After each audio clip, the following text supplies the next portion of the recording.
Hoy estamos aquí con motivo de nuestro proyecto de investigación para nuestro taller de lectura y redacción en el CCH Azcapotzalco. Y bueno, estoy aquí junto con mi gran amigo Kevin Romero. Mi nombre es Johannu Macumber y pues, ¿qué vamos a hacer hoy? A ver. Bueno, ¿qué tal? ¿Cómo están? Muy buen día para todos. Hablaremos sobre aquel 19 de septiembre de 1985. Con nuestros invitados tendremos una charla bastante interesante donde hablaremos sobre ello. Bueno, sin más, vamos a presentarlos. Pues como en primer lugar tenemos a Eduardo Tobar Díaz. Ha sido montañista y escalador por más de 45 años de experiencia. Ha hecho diversas expediciones al extranjero y unos hitos demasiado importantes. Ha estado con la Brigada de Rescate y Socorro Alpino de México, la UNAM. Y bueno, en ese sismo fue rescatista.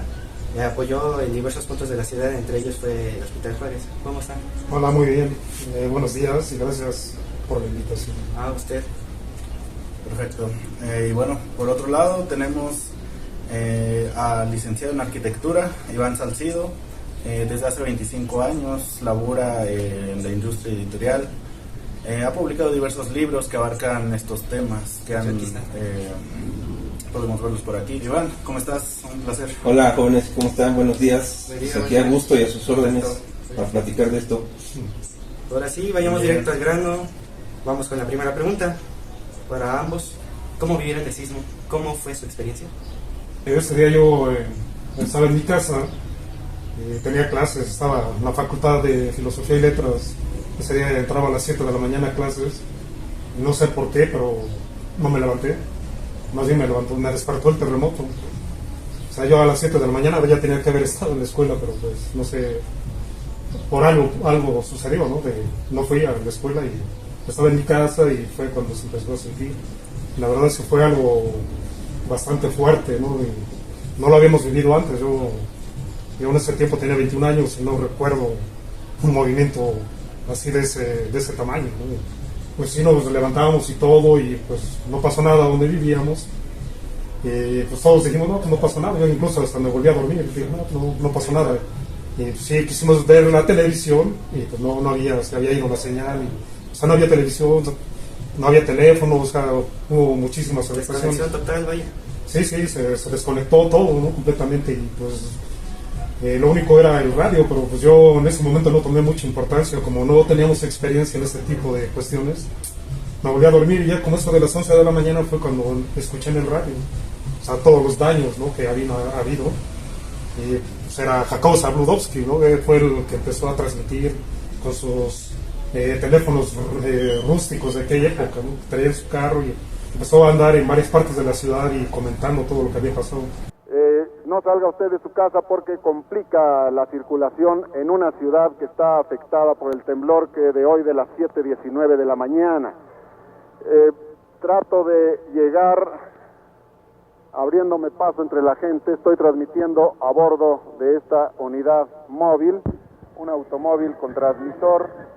Fue de ahí donde ya me empezó la idea de, vamos a tener que hacer algo. De seguro los del Socorro ya están allá en las oficinas del Socorro Alpino. Y fue cuando yo empecé a ver eso, ¿no?, de cómo moverme para ir a las oficinas del Socorro que estaban en el eje central, Lázaro Cárdenas número 80. Pero pues también no había transporte, había muy escaso transporte. O sea, y así, bueno, ya empecé yo, ¿no?, a moverme y todo, hasta que decidí ir para allá, ¿no?, para donde estaba el edificio del Socorro, para ver qué hacer, ¿no? Y hay muchas cosas, ¿no?, que viví en el transcurso, ¿no?, pero sería muy largo, ¿no?, comentar todo lo que viví antes de llegar a ese edificio. Entonces ahora, Iván. Pues mira, para mí fue toda una experiencia, como para toda la gente de esa época, sobre todo de mi edad. Yo tenía 14 años, estaba con mi familia en el patio de la casa. Me estabas preparando para ir a la escuela, a la secundaria. Yo vivía en el sur de la ciudad. Estábamos desayunando y empieza a temblar. Y bueno, la reacción fue como la de un sismo, como los cientos de sismos que habíamos experimentado en la ciudad, que empieza a temblar, y nosotros, bueno, es un sismo más, pero nunca pensamos que ese sismo iba a incrementar su fuerza a tal grado de sacarnos al jardín, y ya una vez ahí empezar a rezar. A mí me salieron rezos medio inventados, porque yo oía a lo lejos cómo los transformadores explotaban, sentía la cisterna que estaba en el jardín, cómo el agua se azotaba abajo, y entonces dije, bueno, a ver, a algo así nunca nos habíamos enfrentado, ¿no? Sabíamos que temblaba, pero esto estaba completamente fuera de la escala, no nos quedó de otra más que aguantar.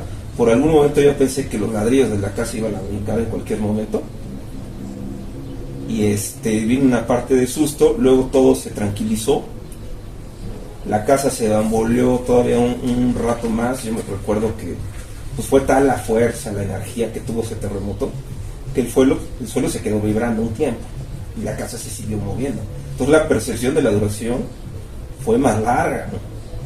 Total que cuando termina, ya la lámpara de emplomado que estaba en la cocina, que estaba girando cerca del techo, se calmó. Y entonces lo que hicimos fue, lo que hice yo, fue subir a la casa, y pues yo ya esperaba ver grietas, fisuras, algún destrozo. No encontramos nada. Incluso mi hermano y yo en la recámara teníamos una torre de latas, que era cuando empezaron a llegar refrescos de otros países, ¿no? Y entonces acumulamos latas, hicimos una torre de latas que no estaba pegada, no estaban encima una de otra, y ninguna se cayó, y no había nada en la casa, no había ningún daño. Entonces, ¿qué fue lo que hicimos? Pues vámonos a la escuela, no pasó nada, que se nos hace tarde. Entonces, ¿cómo son las épocas, no? En ese entonces que no había celulares, que la comunicación era mucho más lenta, nos fuimos a la escuela, tuve clases, sí hubo algunos compañeros ausentes, pero en general la escuela estaba más o menos al nivel.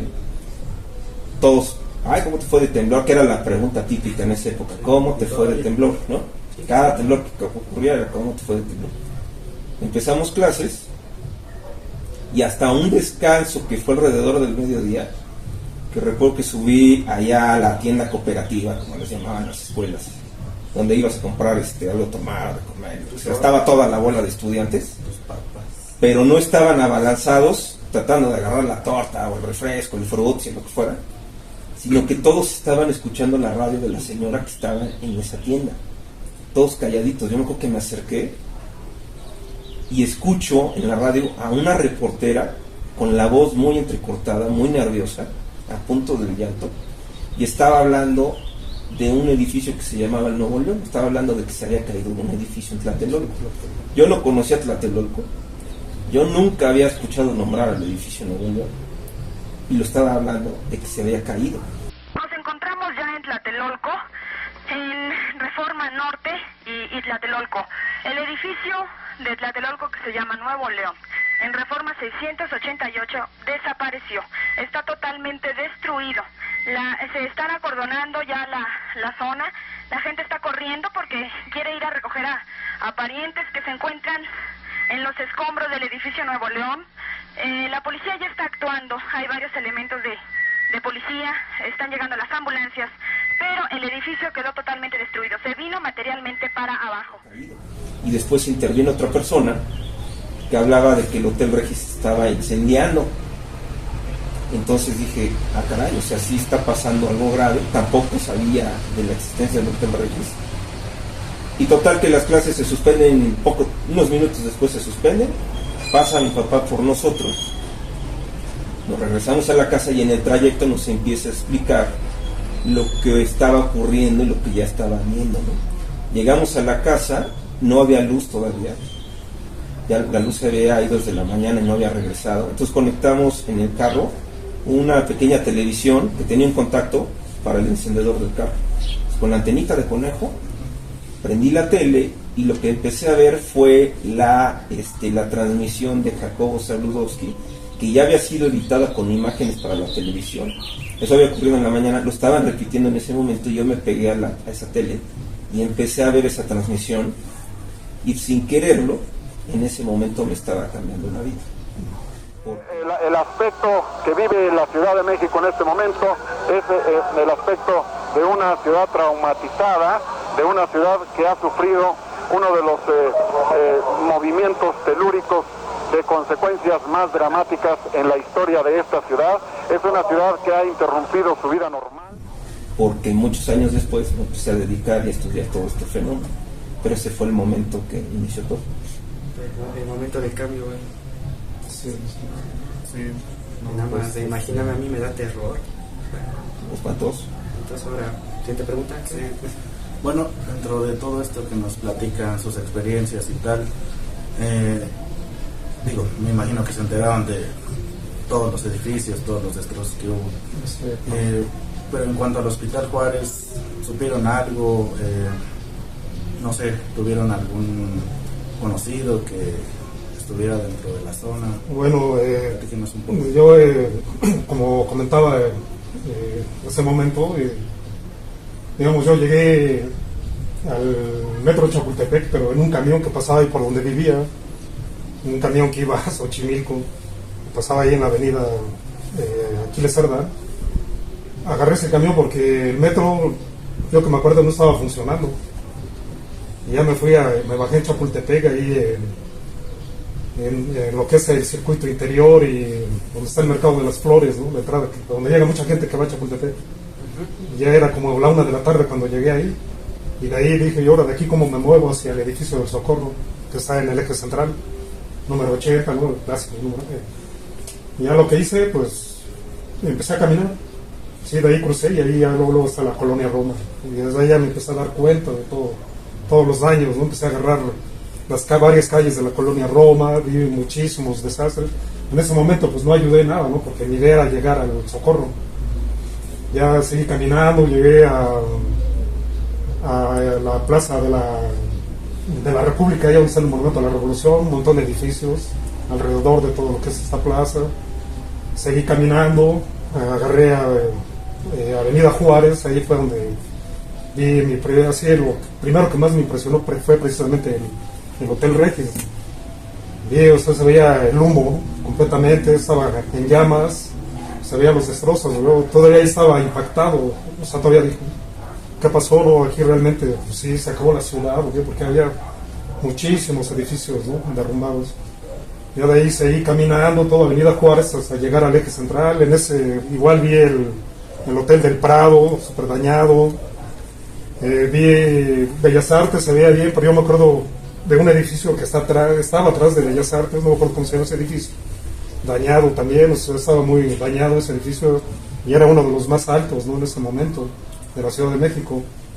Ya de ahí empecé a caminar sobre el eje central hacia Avenida Pino Suárez, yendo hacia el metro Salto del Agua. Por ahí en el número 80 del eje central estaba el Socorro Alpino en aquel tiempo, pues muchísimos edificios dañados.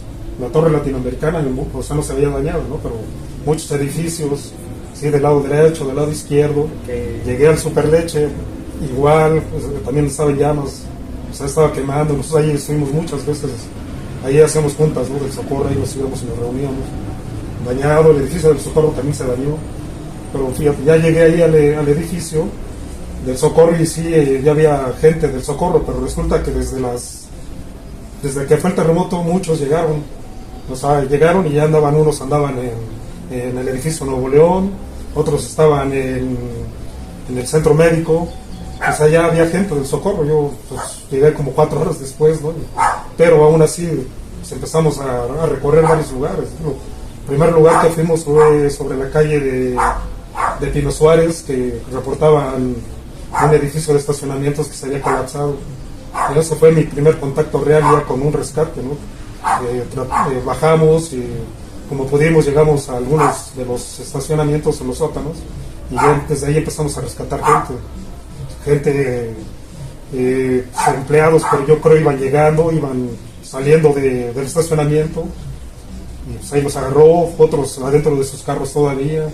O sea, de ahí ya se empieza uno, ¿no? Ya pues a ver realmente con lo que vas a tratar, ¿no? De qué se va a tratar esto, ¿no? Porque estaba súper dañada la ciudad.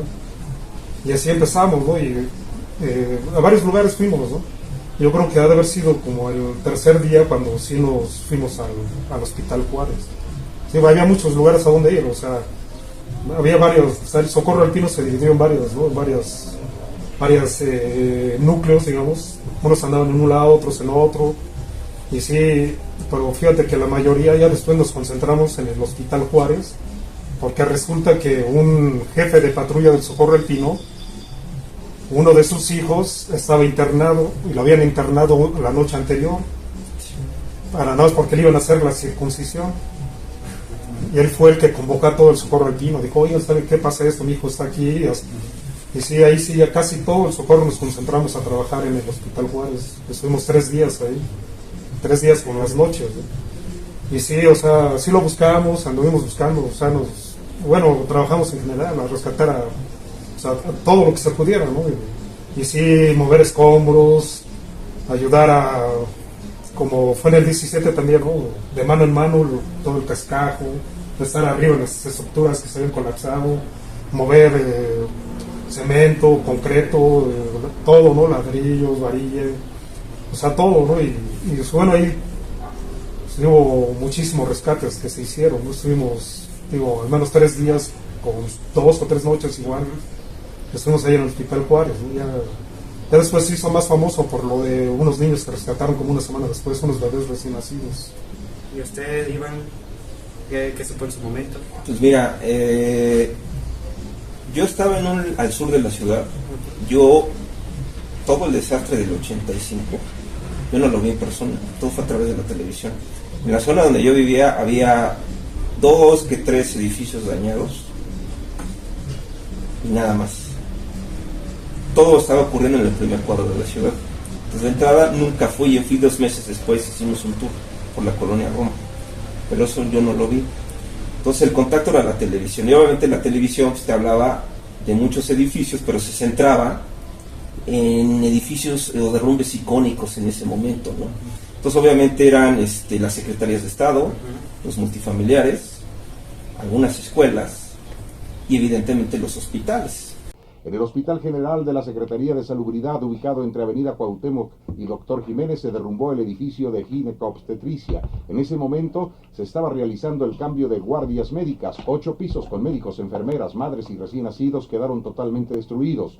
La residencia médica del Hospital General de la Secretaría de Salubridad también se derrumbó. El número de médicos, pacientes y demás personas heridas o muertas aún no se determina, ya que en estos momentos se llevan a cabo los trabajos de rescate.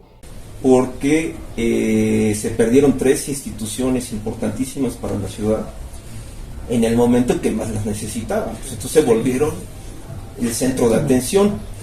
Fue los hospitales, sí, los hospitales, o sea, fue el centro médico, que ahí no hubo un pequeño edificio que se cayó, pero realmente los daños ahí evitaron que el hospital siguiera trabajando, tuvo que ser evacuado. Al lado estaba el Hospital General de México, donde se cayeron 2 edificios, y el otro era el Hospital Juárez, que era realmente la torre de hospitalización la que se había caído. Y bueno, era muy mediático lo que estaba pasando, eran constantes los reportes en ese lugar en vivo, ya con los reporteros de Televisa, ya con el canal funcionando, después de que se les había caído su antena el jueves, y se mantuvo durante varios días. Y obviamente se extendió la información de lo que ocurría en ese lugar por la aparición de algunos recién nacidos. Eso ocurrió en el edificio de ginecobstetricia en el Hospital General, pero a mayor escala en el Hospital Juárez. Entonces yo creo que con esos bebés es donde realmente se volvió uno de los centros de atención en el hospital, la torre de la hospitalización del Hospital Juárez, que es lo que se cayó. Sí, y bueno, y realmente lo que les comentaba del hijo del amigo, pues nunca se encontró su cuerpo, ¿no? Realmente, ¿no? O sea, porque ya después pues sí, empezaron a demoler y entraron tras cabos y todo, o sea, realmente no lo encontramos, ¿no? O sea, bueno, los 3 días que subimos nosotros no lo encontramos ya después, pues yo que sepa, ¿no? O sea, nunca encontraron este chavo, ¿no? Era un chavillo como de 8 años, ¿no? Que pues estuvo en el momento equivocado, ¿no? Qué terrorífico. Sí, Siguiendo sí. esta misma, entonces, su primera reacción y cómo fue el proceso de rescate que estuvo ahí 3 días. Yo realmente estuve una semana completa, no llegué a mi casa para nada. Y te digo, te quedas pasmado, ¿no? Realmente, o sea, al ver la magnitud, ¿no? del desastre. Y luego dices, oh, o sea, pero también piensas, ¿no? Pues es el momento de ayudar lo más que se pueda. Sí, digo, estuvimos trabajando en varios lugares, Hospital Juárez. Del Hospital Juárez nos movimos a la Universidad de Chapultepec, ahí en la calle de Chihuahua. Ahí también estuvimos trabajando como 4 días. Ahí sí hubo muchísimo trabajo, mucho trabajo de cuerdas también, ¿no? Ahí en aquel tiempo pues no estaba masificado el deporte de lo que es ahora el rescate vertical. Sí, nosotros con los conocimientos que teníamos de rescates en paredes, pues empezamos a trabajar con cuerdas, con arneses, cascos. De hecho éramos de los pocos que íbamos equipados, ¿no? Los grupos de rescate, los montañistas, ¿no? Porque varios montañistas, gente que hacía escalada en rocas, se agregaron, ¿no? A los rescates. Y ya empezando a trabajar con las técnicas de rescate, ¿no? De ahí, digamos, en el Hospital Juárez no tanto, pero sí ya en este edificio ya empezamos a trabajar mucho con cuerdas. Sí, o sea, me acuerdo de varios gente que llegaba con su equipo y siempre llegaban a ofrecerse, ¿no? Oye, ¿en qué les puedo ayudar? Y ya todos, siempre pues, hubo alguien que coordinaba, ¿no? Como siempre. En este caso era el ejército, normalmente, igual en el 17 el ejército era el que coordinaba y empezaba a mover. Pero a mí realmente eso sí me impactó demasiado ese edificio, porque había muchísimos estudiantes en ese momento que ya habían entrado a clases. Y sí, ahí sí rescatamos mucha gente. Pues yo en lo personal, la mayoría fueron gente, pues chavos ya que habían fallecido, ¿no? Completamente, pues aplastado. Sí, o sea, pues oye feo, ¿no? La palabra, pero sí estaban completamente aplastados por las losas.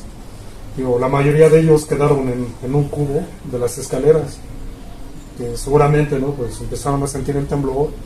Todos corrieron, ahí hubo un caos y varios quedaron ahí, pero muchos también en sus pupitres. O sea, eso sí me entristeció muchísimo, porque varios quedaron, ¿no? En su pupitre recargados con las losas encima, varios estudiantes, ¿no? Y sí, ahí estamos trabajando mucho, como se iba removiendo los escombros, íbamos sacando los cuerpos y ya los íbamos acomodando en la parte de atrás del edificio, era como un pasillo. Y yo recuerdo que ahí pues íbamos acomodando y llegamos a contar como 80. Sí, ya luego llegaban las ambulancias de varias instituciones, entre ellas del Socorro, y ya esos cuerpos los llevaron al Parque del Seguro Social, El Parque Delta, ¿no? que ahora es una plaza comercial, que es el Parque Delta. Ahí se usó como anfiteatro, digamos. Todos los cuerpos se llevaban allá. Una gran morgue. Sí, había muchísimos ahí. Y así como iban llegando las ambulancias, incluso pick-ups y todo, ahí subíamos los cuerpos y ya se los llevaban. Y varios ya tenían varios días, ¿no? Porque eso debe haber sido como el 6º día cuando empezamos a trabajar en ese edificio. Y ya el olor, digamos, también, ¿no? En la ciudad era un olor que se percibía, ¿no? Ahora sí que a muerto, ¿no? Al muerto. Y sí usábamos cubrebocas, ¿no? Algunos usaban mascarillas. También recuerdo que se les empezaba a inyectar formol a varios de los que íbamos sacando ya después de los 5 o 6 días. Se les inyectaba formol, o sea... ¿Qué es eso? ¿El formol? Pues se usa para adormecer, es una sustancia, ¿no? Que la usan para adormecer. O sea, antes se usaba como anestesia. Se la ponían, la olían y ya se anestesiaban, pero ahora en este caso lo usamos pero para que no se echaran a perder tan rápido. Sí, los inyectaban directo aquí en el pecho, en el corazón, no sé, unas jeringas, y ya se les inyectaba y todo. Teóricamente era para que se conservaran un poco más y no se siguieran, digamos, pudriendo, ¿no? Digamos, todo eso fue bastante impactante. Un poquito el olor, ¿no? Sí. Pero fíjate que más que nada, para minimizar el olor, la idea era retrasar que los cuerpos se pudrieran. para darle oportunidad a los familiares que estaban buscando a personas de que los pudieran identificar.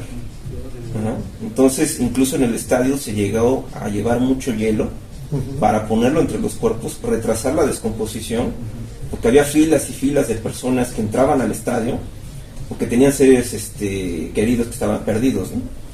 Entonces a muchos cuerpos los estaban llevando ahí, entonces daban la oportunidad y eso fue por la presión de la gente y de los doctores que estaban ahí, no de las autoridades, sino que ellos querían darle tiempo a la gente de que pudiera encontrar a su familiar. Entonces, por eso les ponían formol, por eso les ponían hielo, antes de que terminaran en la fosa común, ¿no? Esa era la idea. Por cierto, de todos los cuerpos que no se reconocieron, ¿a dónde se llevaron? ¿Qué pasó con ellos? Pues a la fosa común, o sea, hubo varios lugares donde los llevaron. Luego también todo el cascajo, o sea, ya al último cuando se empezó a levantar todo con trascabos, entró maquinaria, pues sí, seguramente iban muchos.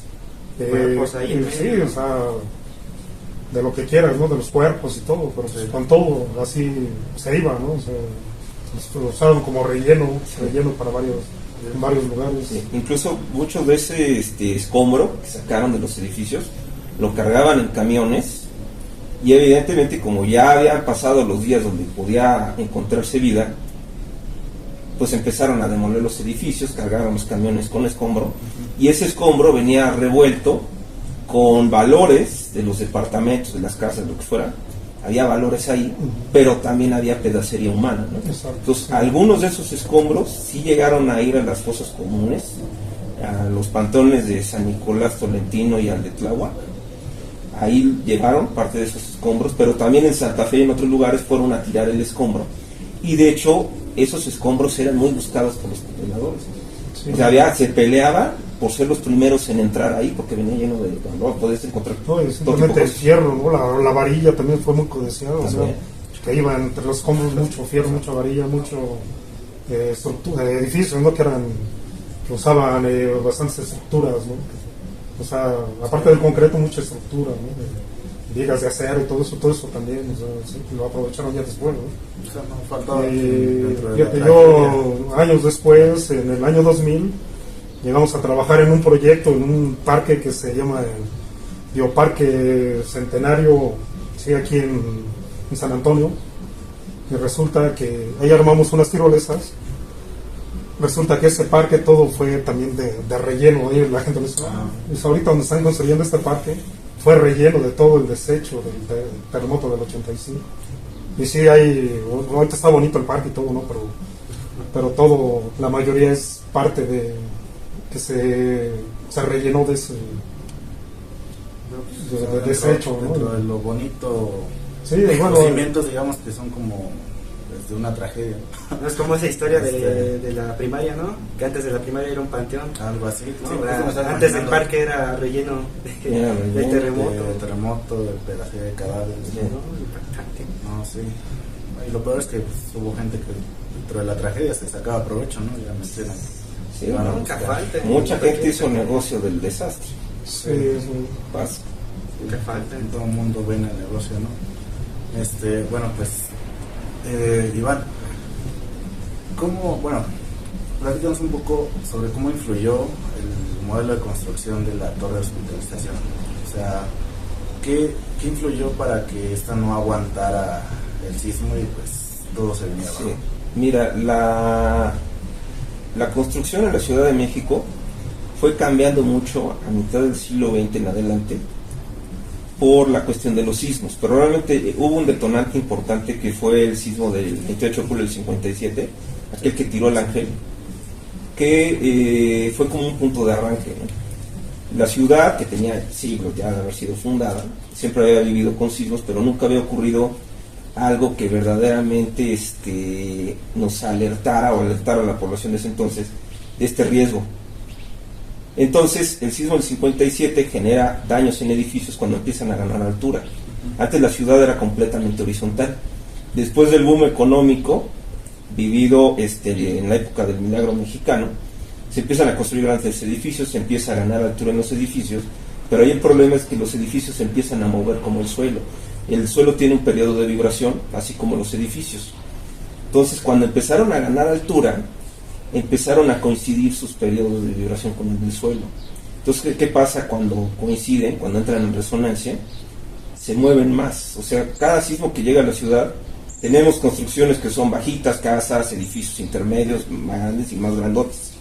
Cuando llega un sismo, todo lo mueve, pero hay edificios que se mueven más que otros. Entonces, con el tipo de suelo de la ciudad y por la distancia de los grandes epicentros, que por lo regular vienen de la costa, lo que es Chiapas, Oaxaca, Guerrero, Michoacán, en este caso fue Michoacán, sí. Por la distancia del epicentro, los edificios que más se movían eran entre los 8 y 15 niveles. Eso ocurrió en el 57. Ese sismo, que se sale completamente de escala, nos enseña que los edificios de esa altura son los que más vibran. Entonces hubo algunos daños. En 85 vuelve a ocurrir lo mismo. Viene un sismo igual de la costa, que recorrió una distancia similar a la del 85, y nuevamente los edificios de 8 a 15 pisos son los que más vibran. La torre de hospitalización tenía alrededor de 13 niveles, eran los que más se vibraban. Pero además fue construida con un reglamento de construcciones que estaba especificado para proteger edificios de sismos con las características del sismo del 57. Pero este sismo llegó de una magnitud mayor, con otras características, fue mucho más energía. Entonces, el problema es que el diseño con el que estaba hecho esa torre no estaba lo suficientemente reforzado para una actividad sísmica como la que hay en México, y eso no es culpa de nadie, era el conocimiento de la época. Hubo un desarrollo a partir del conocimiento del 57, pero se pensó que ese iba a ser el sismo de mayor escala. Incluso en algún momento se llegó a pensar que era una excepción a la regla, que era algo que ocurrió pero que nunca iba a volver a pasar. Entonces se crean los reglamentos a partir de las características del 57, llega el 85 y este edificio evidentemente era vulnerable, además de que había sufrido daños por sismos anteriores. Eso es un factor importante en la constitución de daños en la ciudad. Cada sismo que ocurre va minando la fuerza de los edificios, y si no son reforzados y si no tienen el mantenimiento, empiezan a sufrir un desgaste. Los doctores, enfermeras, personal de la torre de hospitalización sabían perfectamente que el edificio, cada vez que temblaba, sufría de problemas, aparecían fisuras en las escaleras, había daños. Decían que la torre con cada sismo temblaba y tronaba horrible, ¿no? Es lo que les decían en ese momento. Y finalmente llega un sismo con una magnitud como nunca había ocurrido en la ciudad y acaba tirando la torre. Es importante decir que el Hospital Juárez se le considera el hospital más añejo del continente americano. El Hospital Juárez, imagínense que atendió heridos de la guerra contra los Estados Unidos y ya estaba funcionando. Nada más que el edificio original era un edificio que había sido un claustro de un convento. Entonces era un edificio colonial, bajito, con muros muy gruesos de piedra, así como vemos esta pared, ¿sí? De ese tipo de solidez, muros muy gruesos, bajos, que nunca había sufrido con los temblores. La torre de hospitalización la mete, porque el hospital había crecido mucho, entonces la parte vieja la utilizan para cuestiones de administración y las actividades hospitalarias las llevan a la torre, que había sido construida con los mayores adelantos de la época, pero estructuralmente no tenía el refuerzo necesario y la cantidad de sismos que había. Además se importaron muchos diseños arquitectónicos venidos de otras partes del mundo que fueron aplicados en la ciudad, pero de lugares que no eran sísmicamente activos como México. Entonces traen ese tipo de edificios y evidentemente salieron muchos de esos dañados. O sea, los edificios que se caen en el 85 eran edificios que tenían 10 o 20 años de construidos, o 30 lo mucho, o sea, edificios de los 50 para acá, ¿no? Entonces la lección del 57 cambió varias cosas, pero aún estábamos en pañales, ¿no? Pero entonces, digamos, tampoco se respetaron las reglas de construcción, ¿no? Para, digamos, del 57 al 85, como dicen, varios edificios mucho más antiguos, varios no sufrieron daños, pero de ese terremoto al del 85, que se construyeron, sí, ¿no? Sufrieron muchísimos daños. O sea, hubo muchos edificios que sufrieron daños. Realmente no hay manera de asegurar que hubo corrupción y todo esto. Fue evidente en muchos edificios, o sea, sí pasó. Pero digo, no hubo peritajes que apoyaran esa tesis, no existieron, porque eran tantos que era un esfuerzo inútil, la verdad, no iban a llegar a nada. Sí, porque precisamente también me acuerdo del eje central, al fondo estaba el conjunto Pino Suárez, Sí, como no. edificios bastante altos, yo me acuerdo igual, o sea, cómo se veían colapsados uno sobre de otro. Entonces esos no eran tan antiguos, y cómo se De hecho, ese edificio era de estructura de acero, Ajá. que es rarísimo que De los acero, edificios de ¿no? estructura de acero caigan, ¿no? Están los de concreto armado, que tienen concreto y varillas adentro, concreto armado, pero esta era estructura tal cual de acero, como la de la Torre Latinoamericana, y sin embargo uno se cayó encima del otro y lo aplastó. Pero bueno, hay razones por esas cosas, pues es muy raro que los edificios de acero caigan. Sin embargo, en la torre del hospital Juárez, ya había habido muchos problemas con esa torre, estructuralmente, había daños a cada rato, y la gente decía, pues es que reportamos que hay daños en las escaleras, tronó horrible, se ven los daños ahí, y llegaban las autoridades y le metían pintura antisísmica, ¿no? O sea, nada más tapaban el huequito, pero el daño estructural se quedaba, ¿no? Entonces fue acumulando un daño, ¿ah? Y con un sismo tan severo, con esas características, pues la vino a tirar. Paradójicamente el edificio colonial, las oficinas quedaron en perfecto estado, de hecho siguen ahí y siguen en funcionamiento, pero la torre novedosa se fue al suelo completamente.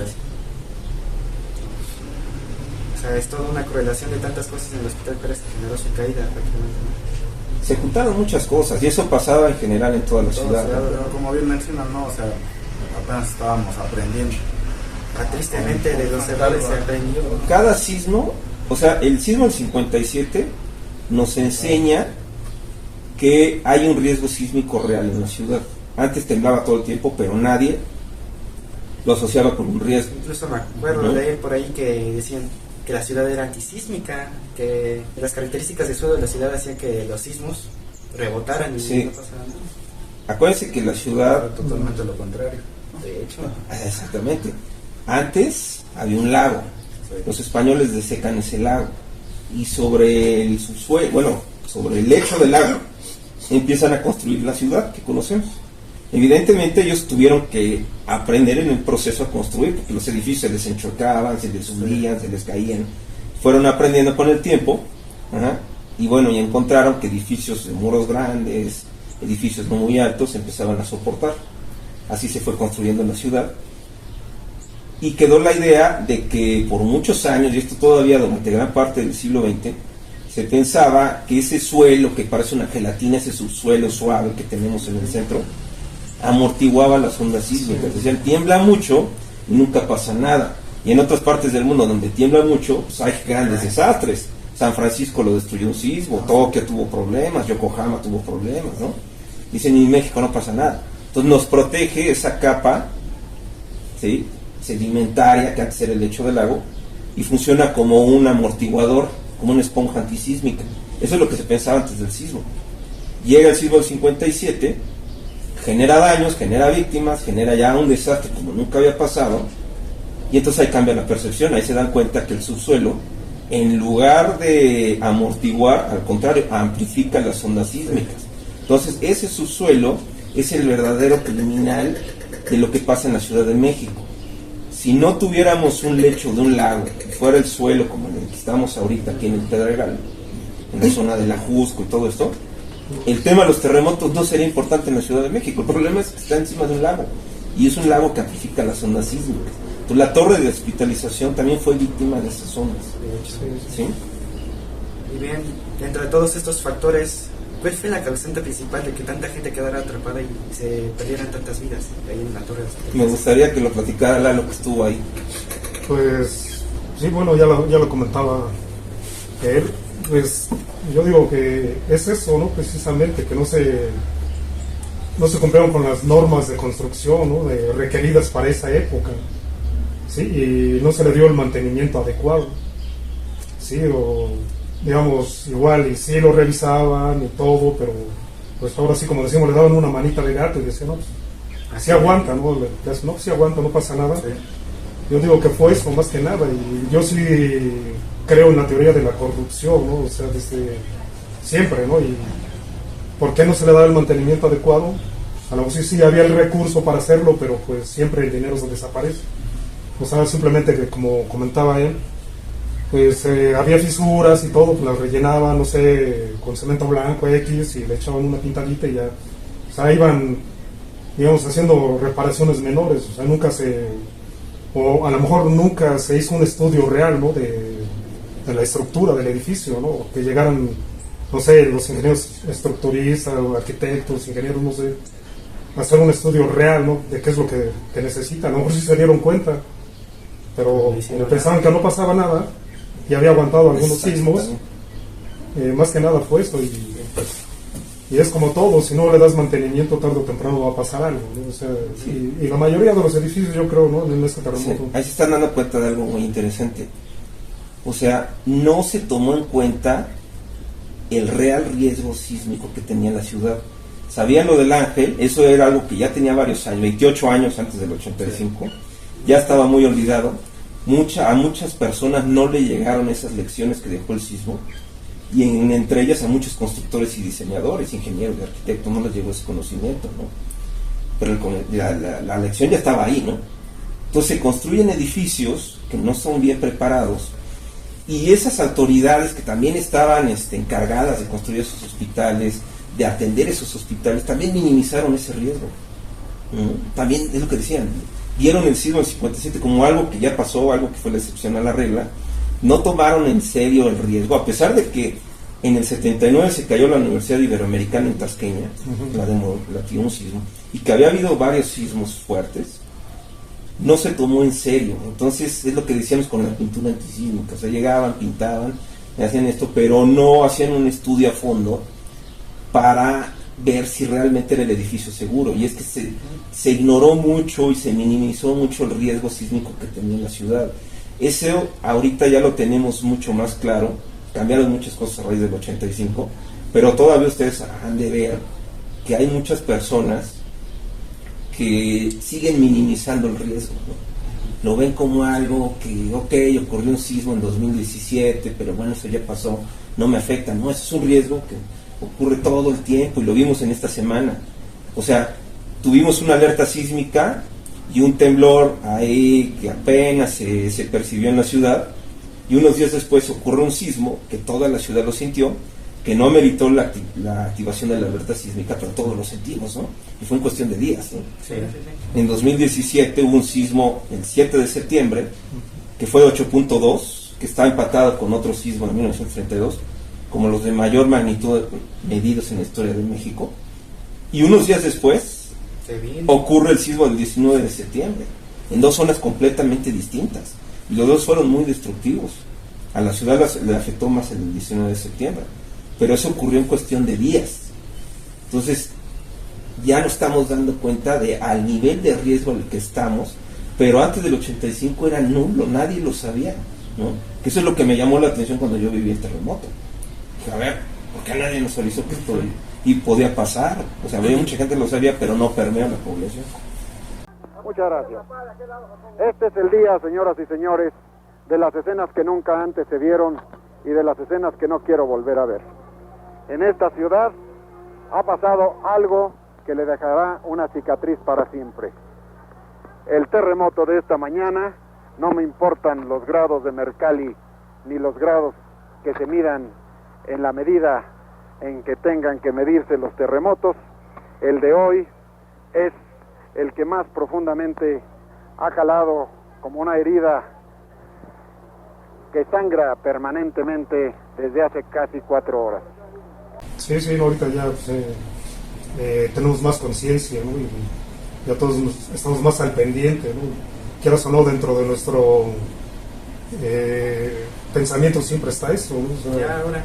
Sí, o sea, no es que tengas miedo, pánico ni todo, pero sí, como que ya es parte de nosotros, ¿no? De estar siempre al pendiente, ¿no? Yo luego de repente escucho camiones y todo y digo, ay, la alerta sísmica, y no, luego sí. Hay unos sonidos como que parece como cuando empieza, ¿no? Digamos, ya estamos en esto, pero sí cada vez estamos mejor preparados, ¿no? Para enfrentar este tipo de situaciones, ¿no? Sí, como lo comentaba, ¿no? Pues en el 85, pues no había muchos grupos de rescate, ¿no?, que supieran manejar cuerdas, hacer rescates urbanos. En el 17 sí, ya muchísimo, ya estuvo más controlado también el acceso a los edificios. O sea, no cualquiera podía llegar y llegar como voluntario y meterte a los rescates, ¿no? O sea, estuvo mucho más controlado. En el 85 sí, o sea, hacían falta manos, ¿no? Más bien, porque había tantos edificios que ahí sí no hubo tantas restricciones, ¿no? De decir, no, tú sí pasas, ustedes no, ustedes espérense. O sea, en el 17 ahí sí ya hubo más control. Si no, o sea, sí llegó mucho la ciudadanía a ayudar y todo, pero sí hubo más control, o sea, ya entrabas en grupos, ¿no? Trabajaban 1 hora, 2 horas, salían y entraban otros grupos. Sí, ya con mejores técnicas de rescate, con cuerdas, con grúas, ya grúas mucho de mayor capacidad para mover las losas. O sea, todos hemos ido aprendiendo, cada terremoto nos ha estado dejando enseñanza. Sí, ahorita ya estamos más preparados, ¿no? Sí. Sí. Bueno, digo, aunque estemos preparados, obviamente inevitablemente va a seguir habiendo sismos, ¿no? Por ejemplo, como esta semana hubo algunos, pero, o sea, ¿cómo podemos así seguir preparándonos? ¿Cómo podemos estar prevenidos para, pues, como comento, esto inevitablemente va a seguir sucediendo? Pues mira, en ese aspecto, número 1, reconocer que estamos en riesgo. O sea, mucha gente piensa que un sismo y algún desastre que se generó es como un hecho histórico que ya pasó. Es como si me hablaran de la independencia, de la revolución, ok, conozco los nombres de los que estuvieron ahí y todo, pero es algo que ya pasó y que no me afecta. Y eso no es invento mío, o sea, yo lo vi después de que yo empecé a escribir libros, hablando del 85, y empecé a dar pláticas en las escuelas antes de 2017. Los chavos, la reacción era de, ok, el 85 sí me han platicado, sí lo he visto, pero es algo que a mí ahorita no me afecta, es algo que a mí, la verdad, ya está en el pasado. Qué padres imágenes las que pones, pero eso ya pasó y no me afecta, ¿no? Hasta que llegue el 2017 y esa generación ahora le tocó salir a la calle y ayudar, como ustedes. Sí, les tocó salir y ahora hacer ese trabajo de voluntarios, porque nuevamente las autoridades quedaron rebasadas, ¿no? Y ahora lo hicieron. Entonces, tuvo que pasar un sismo para que ustedes reconocieran ese riesgo, que ya estaba, ¿no? Sí. Y a su vez a mí me pasó también, o sea, ya había ocurrido el 57, y yo también en su momento, cuando me enteré, yo decía, bueno, pues, ni siquiera me había enterado que había habido un terremoto de esa magnitud. Alguien me había comentado que se había caído alguna vez el Ángel, pero ya después lo estudias bien, hasta después escribí un libro que habla de ese sismo, y empiezas a ver la magnitud de lo que ocurrió y dices, ah, caray, ¿cómo es que nadie se enteró de esto? Bueno, porque también habíamos ignorado la lección anterior. Entonces esto ya se volvió algo cíclico, ¿no?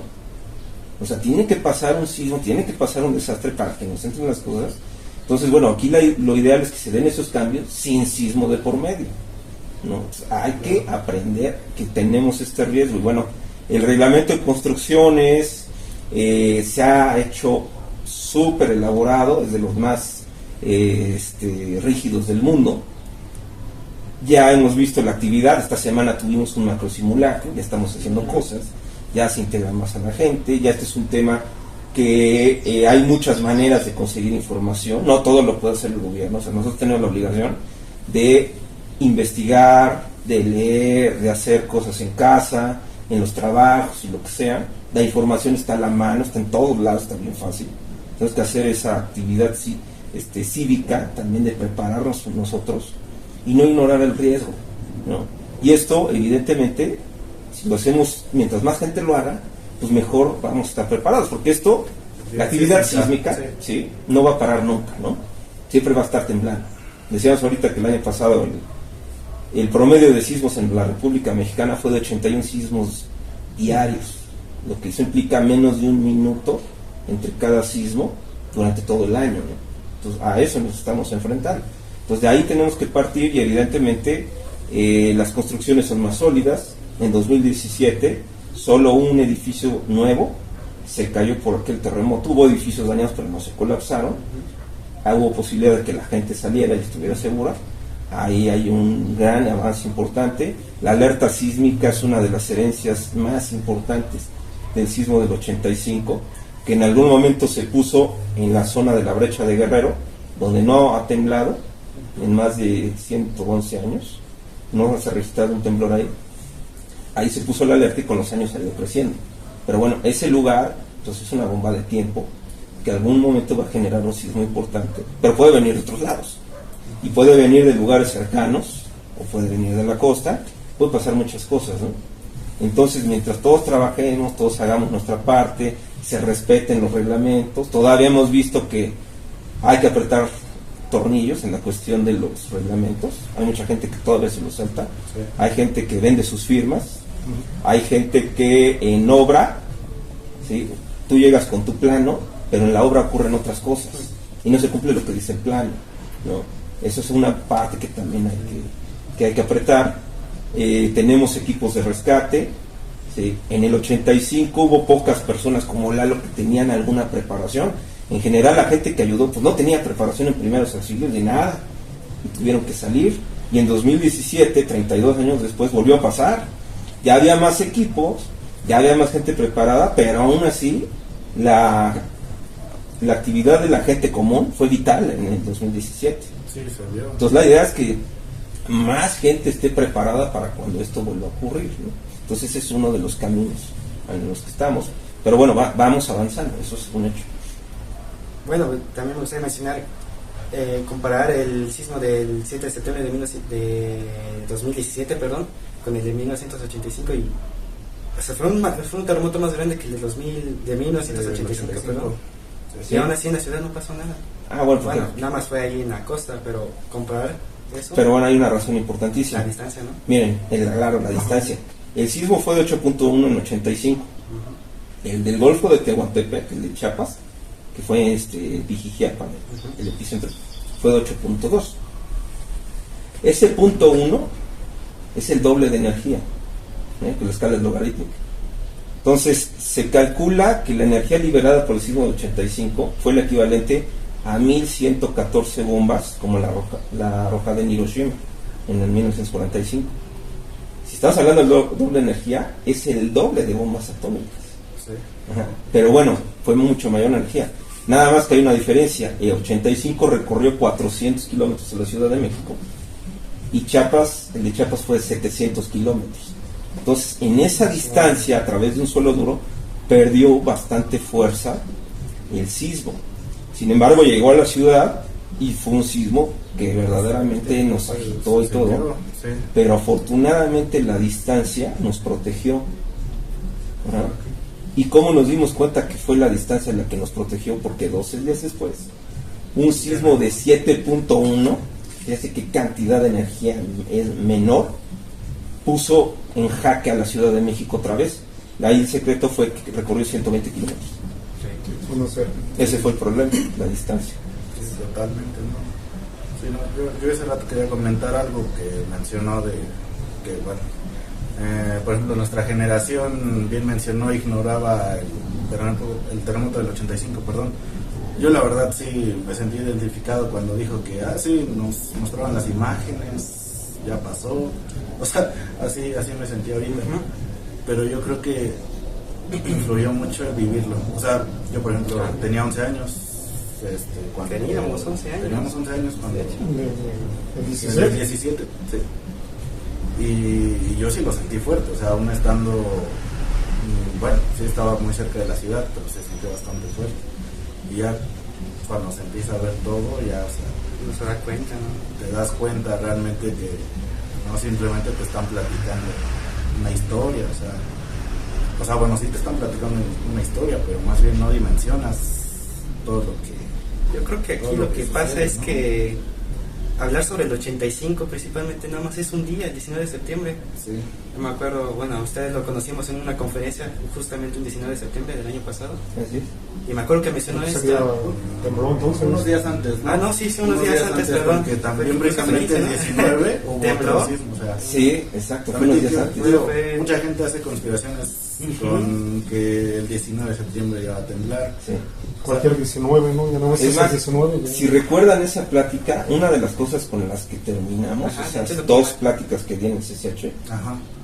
fue que el riesgo de que temblara en cualquier momento, pues lo vivimos todo el tiempo, es un riesgo continuo, y es lo que hablábamos, o sea, en cualquier momento puede temblar de nuevo, ¿no? Y bueno, ¿cómo es el destino? Que volvió a temblar el 19 de septiembre. Mucha gente me ha preguntado, oye, ¿tú qué piensas que haya temblado el 19 de septiembre? Diario tiembla, ¿no? Le digo, miren, pero de esa magnitud, o sea, son los dos de los tres peores desastres sísmicos en la historia de la Ciudad de México fueron en el 19.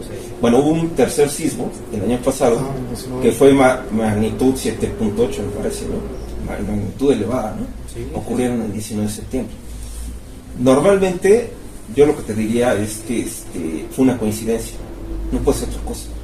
Fue una coincidencia increíble, la verdad, pero fue una coincidencia, ¿no?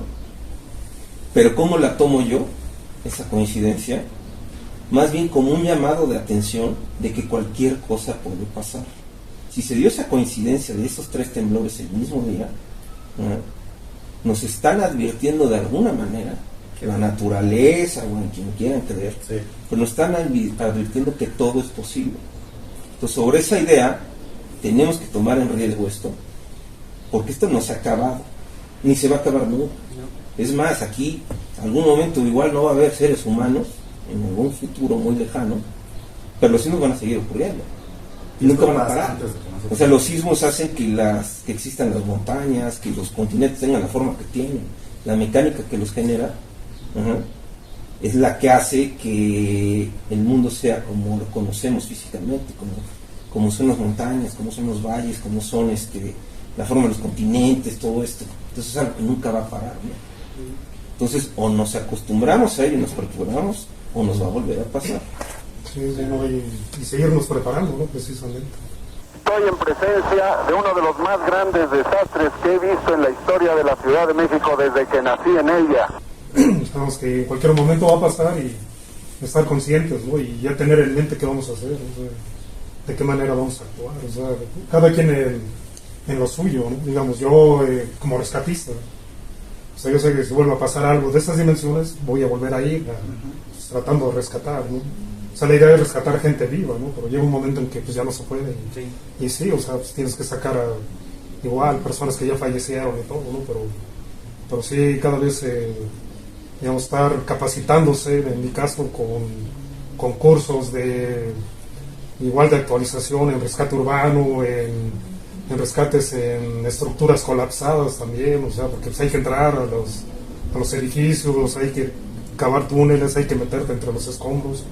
O sea, uno se arriesga demasiado también, ¿no? Pero uno está preparado para eso, realmente. O sea, llega un momento en que no te da miedo, que dices, pues, no creo que se vaya a colapsar todo esto, ¿no? Y, precisamente, otra anécdota importante del 85. Ya es que hubo un terremoto ya, otro día después, bueno, otro temblor. No creo cuándo fue el 20 de septiembre de la noche. Bueno, pues esa vez nosotros estábamos afuera o sea, ya nos habíamos otra vez congregado afuera del edificio del Socorro. Ahí estábamos y ya de ahí otra vez, ¿no? Pues unos van a tal lado, otros allá, y ya mi grupo con el que yo empecé a trabajar nos mandaron a los edificios de las costureras ahí en San Antonio Abad. Y ahí íbamos sobre Calzada de Tlalpan antes de llegar al edificio de las costureras, que bueno, fue algo también muy famoso, ¿no? Hubo varias cosas ahí de corrupción y todo, muchísimo. Íbamos sobre Tlalpan cuando empezó a temblar otra vez, y yo iba en un jeep del Socorro, y se empezó a mover todo, también se sintió bastante fuerte. Y de ahí, pues imagínate toda la histeria colectiva que se volvió la ciudad. Nosotros bajamos, se pararon todos, o sea, de hecho no había tantos carros en la ciudad circulando. Nos paramos y esperamos a que pasara el temblor, cuando ya empezaba mucha gente a salir de sus edificios y todo, y una señora nos dice, se bajó la señora y dejó a sus hijos en un edificio, como en el 6º piso. Dice, no, es que ayúdenme, por favor, dejé a mis hijos. Digo, pero ¿cómo se bajó y dejó a sus hijos? Bueno, total, sí fuimos, los bajamos a los 2 niños y ya se los entregamos a la señora, ya, y nosotros continuamos, ¿no?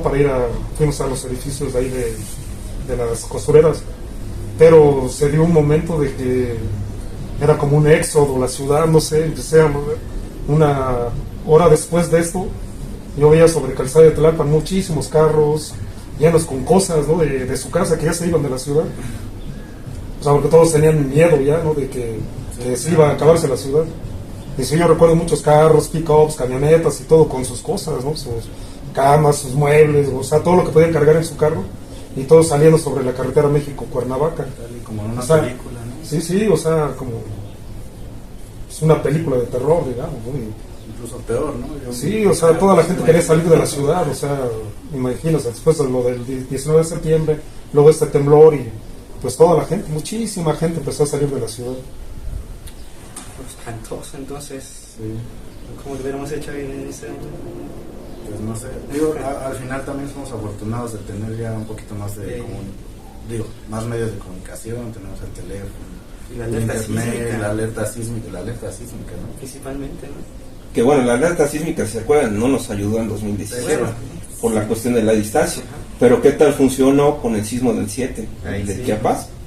Yo creo que nos salimos de esta casa, pasó un minuto y nosotros decíamos, ya no tembló. Lo que Es más, sí, si se acuerdan, un día antes había habido una alerta sísmica falsa, que generó un chorro de memes y burlas y todo el eso. botón rojo del Peña, ¿no? Sí, y al día siguiente todo, ya que vivimos esa alerta, yo decía, no, 2 alertas falsas, no creo. Pero decía, ya pasó mucho tiempo y fue un sismo bastante fuerte. Fue aquel sismo, ¿se acuerdan? Que dio unos destellos en la noche. Sí. Todo el mundo se quedó asombrado, ¿qué es eso, no? Y se movió bastante fuerte la ciudad, no hubo daños, pero la alerta nos puso funcionó a la perfección. Todo el mundo estábamos en un lugar seguro cuando ocurrió el terremoto, ¿no? Entonces, ¿cuánta gente se hubiera salvado en el 85 si esa alerta hubiera estado activa, ¿no? Sí. Pues muy bien, pues ya vamos al cierre. ¿Algún comentario más rápido? Pues eso, o sea, seguir preparándonos. Sí, digamos, igual nosotros, bueno, yo en mi caso he vivido varios sismos y participé en los 2 más importantes en los últimos años, ¿no? Como rescatista. Me sigo preparando, igual los invito a ustedes que se capaciten, ¿no? O sea, igual ustedes pueden ser voluntarios, ¿no? No sabemos cuándo va a haber un sismo a donde se va a requerir de mano de obra capacitada, ¿sí? Lo que les decía, capacitarse en rescates urbanos, lo que son los cursos de rescates en estructuras colapsadas, primeros auxilios. O sea, no sabemos cuándo se va a requerir, ¿no? De que más gente esté capacitada para ayudar. Sí, más que nada es eso, estar preparados y capacitarnos. Sí, y estar conscientes de que en cualquier momento va a pasar nuevamente. Y va a pasar. Entonces, pues, muchísimas gracias por esta conversación muy interesante.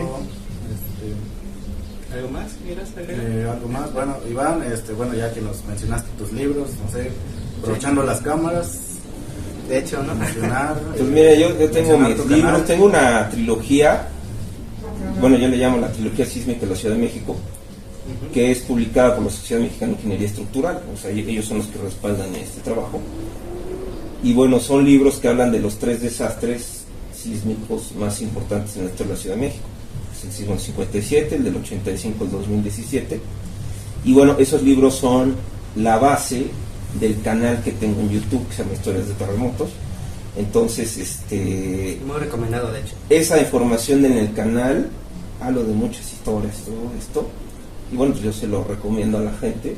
Ahí está la información, lo que decíamos, hay información donde podemos conocer un chorro de cosas para conocer de las historias del pasado, pues qué podemos esperar para el futuro, ¿no? O sea, hay muchas lecciones que nos dejaron esos sismos que van a seguir ocurriendo. Entonces, si nos anticipamos, podemos prevenirlo y minimizar los efectos de lo que pueda venir en el futuro. Entonces, bueno, ahí está esa información, la pueden ver en el canal, y pues bueno, vamos a seguir investigando y seguir trabajando. Perfectísimo. Hay mucho que decir todavía. Sí, bastante. Pues muchísimas gracias por haber visto este largo video, ya casi 1 hora. Sí. Y pues gracias a ustedes por el tiempo. Gracias, Eduardo, Iván. No, de verdad, Gracias a ustedes. les agradecemos Gracias, esta Eduardo. entrevista, bueno, charla más que nada. Tercer grado, terremotos. ¿Todo bien? ¿No? ¿Todo? Pues sí. Perfecto. Gracias. Gracias y Gracias. bueno, Tengan buen día. nos estamos viendo. Gracias. Gracias.